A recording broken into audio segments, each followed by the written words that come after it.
आजचा आपला विषय फक्त एका व्यक्तीचा नाहीये, एका पक्षाचा नाही आणि एका बंडाचा तर अजिबातच नाहीये.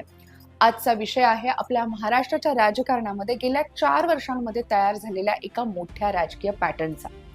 कारण एक प्रश्न आज वारंवार विचारला जातोय, तो म्हणजे उद्धव ठाकरे नेमकं कुठे चुकले आहेत किंवा चुकत आहेत.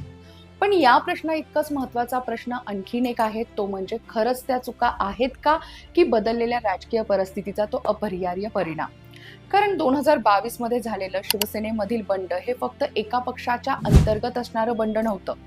त्या एका घटनेनं महाराष्ट्राच्या सत्तेची समीकरणं देखील बदललेली, पक्ष कुठला, नाव आणि चिन्ह देखील बदललं, अनेक दशकापासून उभ्या असलेल्या संघटनेची रचना हादरली आणि महाराष्ट्रात राजकारण करण्याची पद्धत देखील बदलली.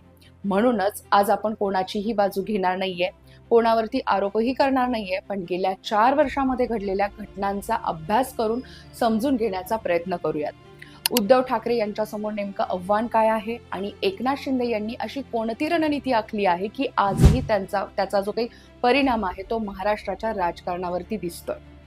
नमस्कार, मी सायली नलावडे कविटकर आणि आपण पाहताय विश्लेषण वाईब. जून 2022 मध्ये एकनाथ शिंदे यांनी मोठ्या संख्येनं आमदारांसह वेगळी भूमिका घेतली, बंड केलं आणि महाराष्ट्राच्या राजकारणात एका नव्या अध्यायाची सुरुवात झाली.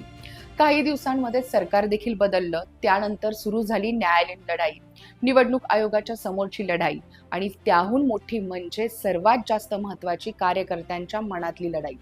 शिवसेना हे नाव आणि धनुष्यबाण हे चिन्ह दोन्हीही शिंदे गटाकडे गेल्यानंतर उद्धव ठाकरे यांच्या समोर सर्वात मोठं आव्हान होतं ते म्हणजे नव्या ओळखीची उभारणी.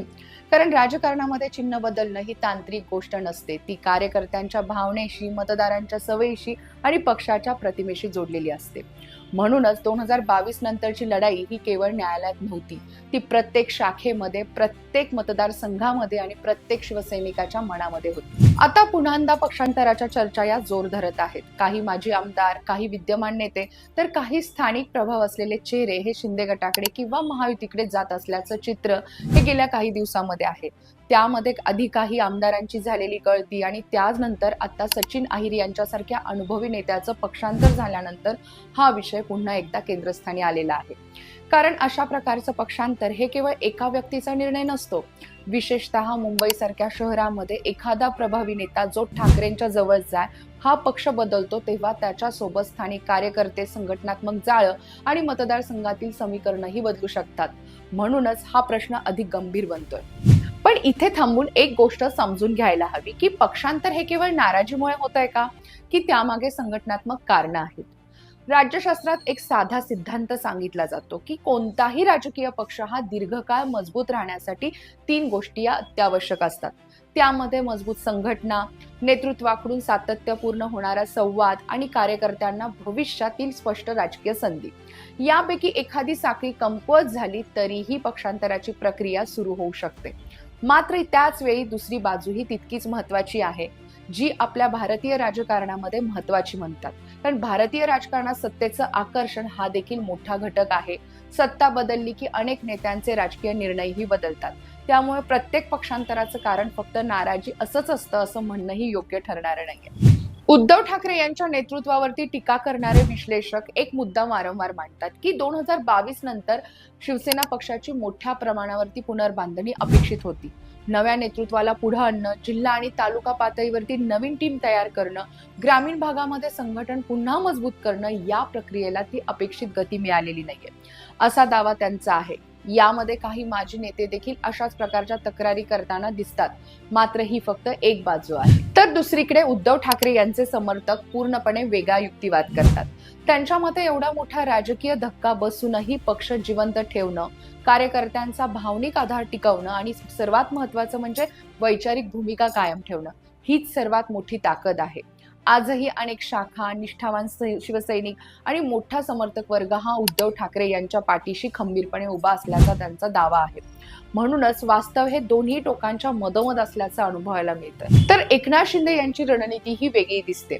त्यांनी विस्ताराचं राजकारण हे स्वीकारलेलं आहे. वेगवेगळ्या पक्षातील प्रभावी चेहरे आपल्या गटात आणणं, स्थानिक पातळीवरील नेतृत्वाला स्थान देणं आणि त्याचबरोबर ती ताकद देणं आणि संघटन सातत्यानं वाढवत राहणं ही त्यांची कार्यपद्धती असल्याचं अनेक राजकीय विश्लेषक मानतात.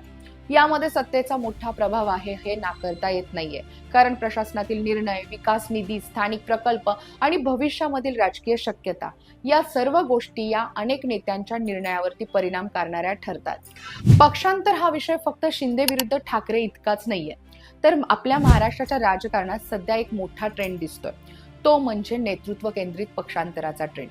आज अनेक नेते हे विचारधारेपेक्षा राजकीय भवितव्य, निवडणुकीमधील संधी, स्थानिक समीकरणं आणि सत्तेपर्यंतचा प्रवेश याच निकषावरती निर्णय घेताना अनुभवायला मिळतात।